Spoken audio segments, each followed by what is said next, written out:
I'm 30 years old, and for the past 3 months, I've been on a journey to dunk, balancing injuries, 2 jobs, and the relentless fatigue of training.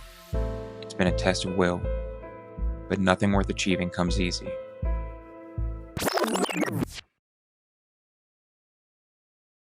Welcome to episode 3 of my journey to dunking. Today, I'll be breaking down my max strength phase, which is foundation for jumping higher and moving faster. This phase was all about pushing my limits to build the strength I need to boost my vertical to that next level. In this video, I'll be breaking down how I train my technique, as well as how I use triphasic training to prepare my body to be a max strength machine.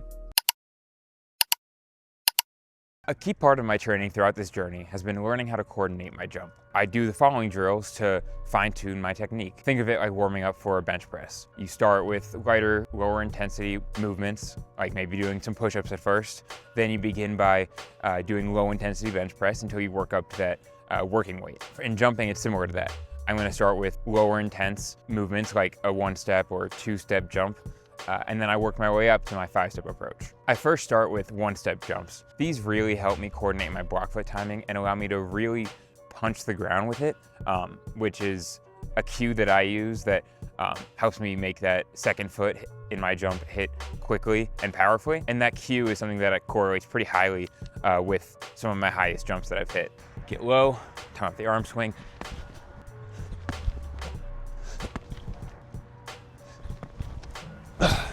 Next, I move on to my 2-step approach. Here, I'm focusing on jumping long and down, simulating my penultimate step.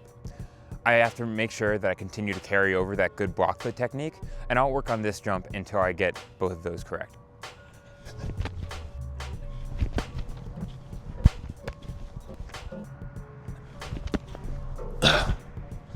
Now that I've drilled the 1-step and 2-step jumps, really focusing on the technique for my penultimate step and my block foot, I move on to 3-step jumps, which basically just adds the momentum from another step. This is where things really start to feel like full approach jumps with just less momentum because I'm only taking 1 step instead of 2 or 3 more before our penultimate.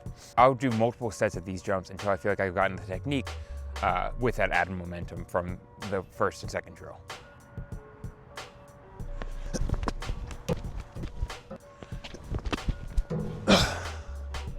So my 3-step jumps went well.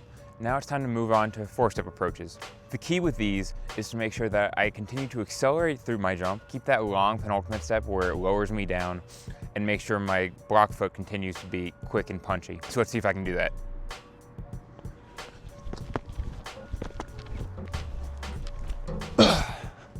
And those are the drills I use to practice my jump. Now just keep jumping.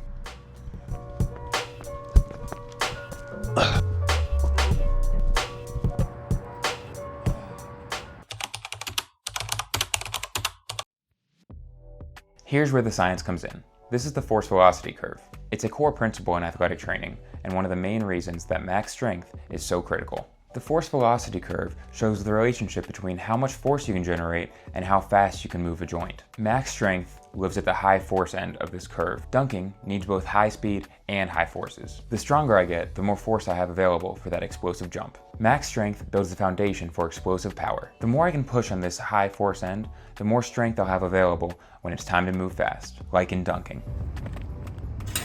To make these gains functional, I'm using a principle called triphasic training, which is popularized by Cal Dietz. This method breaks up the focus of your training into the eccentric, isometric, and concentric phases of muscle contractions. Over the past 3 months, I've dedicated 1 month to each of these phases. It's demanding, but the benefits are worth it. From lowering weight slowly to holding positions under load, each phase helps me handle the quick and intense demands of a jump.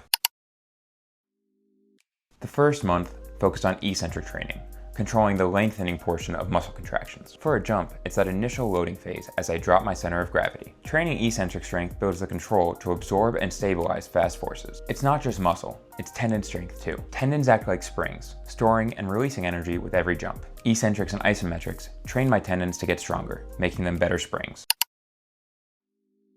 Next up is the isometric phase. This is where things really start to shift towards more advanced movement patterns. The focus here is on a quick eccentric, followed by a long isometric hold, and then a fast concentric action.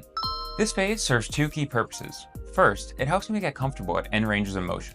Holding the isometric at the bottom forces my body to build strength and control at positions where I'll experience the most stress during a jump or explosive movement. These end ranges are where injuries often happen if you're not prepared, so doing these is like insurance for my body. Second, the fast eccentric under load creates a tremendous amount of force that my muscles and tendons will have to stop. If I were to immediately reverse direction without preparation, those forces could be overwhelming and lead to injury. By holding the isometric, I'm giving my body a chance to stabilize those forces without having to immediately reverse direction. During this amortization phase, some of the energy dissipates as heat instead of being forced back directly in my muscles and tendons. This process builds my body's capacity to handle high forces while setting the stage for even faster transitions in the next phase of training.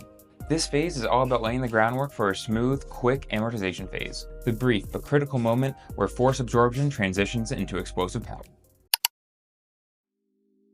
Finally, we move on to the concentric phase, where everything starts coming together. Here, the focus is on a quick eccentric, followed by a rapid amortization phase, and a fast concentric action. The goal here is to transition seamlessly from absorbing force to producing it as quick and powerfully as possible. This concentric phase of training is designed to mimic the movement patterns of a vertical jump. When you load up for a jump, your body is undergoing a rapid eccentric, followed by a quick transition into pushing off the ground. The faster and more seamlessly you can make this transition, the higher you'll jump. In this phase, I'm training my muscles and tendons to handle those rapid transitions at high intensities. Unlike the isometric phase, where the hold allows some of that force to dissipate, here I'm reversing that force almost instantly, storing and releasing elastic energy as efficiently as possible. This is where the groundwork of the isometric phase pays off. Because my muscles and tendons are now more resilient, they're better equipped to handle the high forces involved in the rapid stress shortening cycle. The result is an explosive concentric action that directly translates into higher jumps and faster athletic movements. By focusing on the speed, timing, and efficiency in this phase, I'm reducing the ground contact time during my jump. The progress is steady, and it's showing.